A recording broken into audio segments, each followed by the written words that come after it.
Maganti Gopinath sir ఉన్న విషయంలో 10 ఏళ్లలో అద్భుతమైన అభివృద్ధి జరిగిందనే సాక్ష్యము డబుల్ బెడ్రూమ్లు, అండర్ డ్రైనేజ్ వాటర్లు, మంచినీటి వసతి, మంచిగా ఆడుకోవడానికి గ్రౌండ్లు, మంచిగా ప్రతి ఒక్కరికి అన్ని వర్గాలకు సంబంధించినది అభివృద్ధి ఖచ్చితంగా జరిగింది. అది ప్రజలకు కూడా తెలుసు.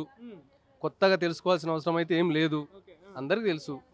సో మరి అంటే ఏం అభివృద్ధి కాలేదు 10 ఏళ్లలో, మాగంటి గోపీనాథ్ ఏం అభివృద్ధి చేయలేదు అంటే ఇప్పుడు ఏం జరగలేదని అంటా ఉన్నారు. సో ఏంది మరి దాని గురించి? ఎందుకు జరగలేదు? కనిపిస్తలేదా? డబుల్ బెడ్రూమ్ కనిపిస్తలేదా? గ్రౌండ్ కనబడతలేదా?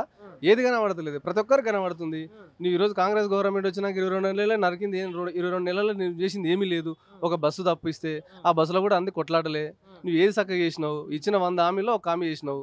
అది ఏం పనికి వస్తున్నది? పథకాలు ఏం అందట్లేవా? ఎవరిది? ఇప్పుడున్న పథకంలో ఏం పథకం అందింది చెప్పు? ఏం చేసినావు చెప్పు? నువ్వు రైతు రుణమాఫీ అని చెప్పి 40% చేస్తావా? యూరియా బస్సులు దొరకక గ్రామాలలో కొట్టనేట్టు సిద్ధంగా ఉండరు. నువ్వేం చేసినావు? 4000 పింఛన్ అంటది. నువ్వేం చేసినావు? ఎంత చేయనికేంది? ఇన్లాంటివి ఇన్లాండ్ అయ్యి, స్కూటీ ల్యాండ్ అయ్యి, హైదరా తెచ్చి ఆగమాగం చేస్తున్నావు. నువ్వు ఏడ చక్కగా చేసినావని ఇది చక్కగా చేస్తున్నావు చెప్పు?